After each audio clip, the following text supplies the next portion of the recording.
So, hottest two pickup lines, you know, which I've had some girls get pretty crafty in, you know, some slick little cute little pickup lines. When I'm dancing usually, but, you know, let's say one was at a New Year's event in Chicagoland, and one was at either Lost Lands or no, it was Electric Forest. You know, a girl at Electric Forest comes up to me. She's like, "Yeah, somebody said that you over by your dually you have a little sledgehammer in your toolbox over there. You were helping people put up their tents earlier, and maybe you could bring your tools over if I need to get hammered later or pounded." And I was like,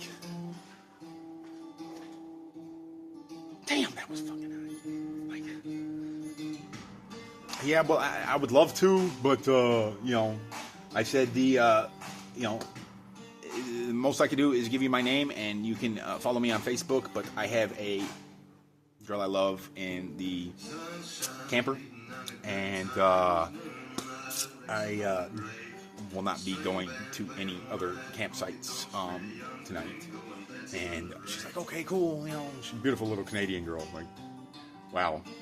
But oh man, you know, I'm going to do a separate post on something else at that party right about that time too. And in just the way that she came up to me, there was this dude dancing on me, which happens, you know, because after I don't dance with like completely the way I'd want to with all the girls that try to dance on me, then they're like, "Oh, he's got to be gay if he keeps turning away all these beautiful girls." No, never, Ned, no. No, I was just being respectable because I had a girl that I love. Will always love.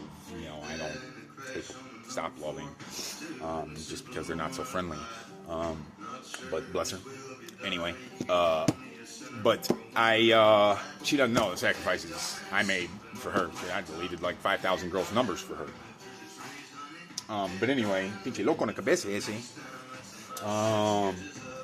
So oh yeah, this dude just kept dancing on me. I kept politely just like elbowing him further, and he just kept dancing. I'm like, finally, boom. You know, I'm like, dude, you know, I even asked him, "Please don't dance near me." You know, you see that there's people that clear a space around me so they can watch me dance, and I'm not trying to dance with no dudes. You know, I dance for people. I dance to vent my stress and my pain, to get the wiggles out.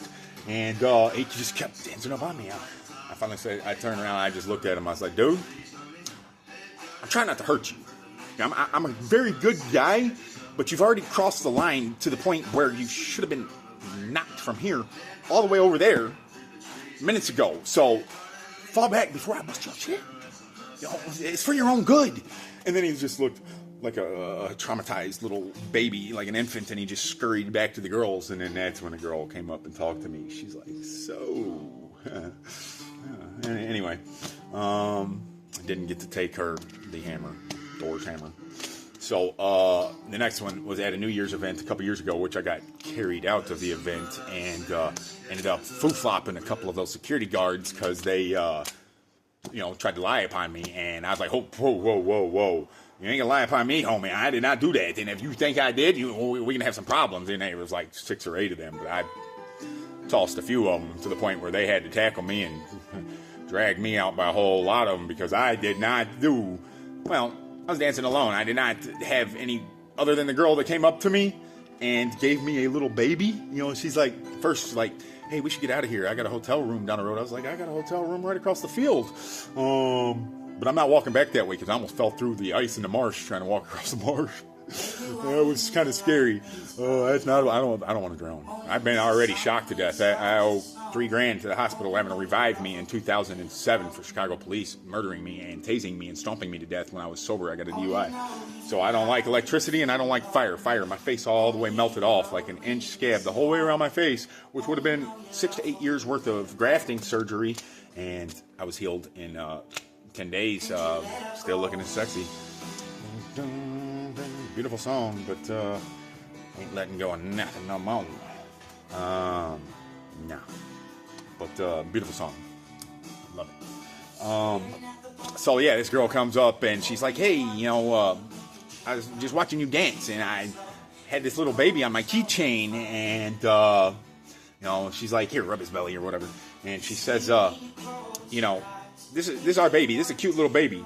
Let's go to my hotel room and start making babies. I'm like, that's pretty slick. Just the way she did that, I was like, I wanted to kind of go, but I was kind of hoping that the girl I really cared about would show up, because I invited her and had a ticket, hoping she would come. But anyway, I ended up going and finding a secluded area where there was nobody at, just so I could dance alone. And then, of course, a crowd followed me over there and was by me. And then this dude, after not dancing with girls for a minute, then guys come up and start being clowns. And this dude just kept sitting on my $400 boots. Yeah, I was given as a gift. Well, Red Wings. Kept sitting on my boots, and I was like, kind of danced away, and he keeps sliding over and just like sitting under my feet as I'm dancing. And I was like, dude, I'm a nice guy, but I don't want to hurt you. You need to back up off my shit before you get smacked up off my shit. It's like, I never start stuff, but that's him pressing me, touching me, coming in my vector as I stay away, him trying to get whooped. Like,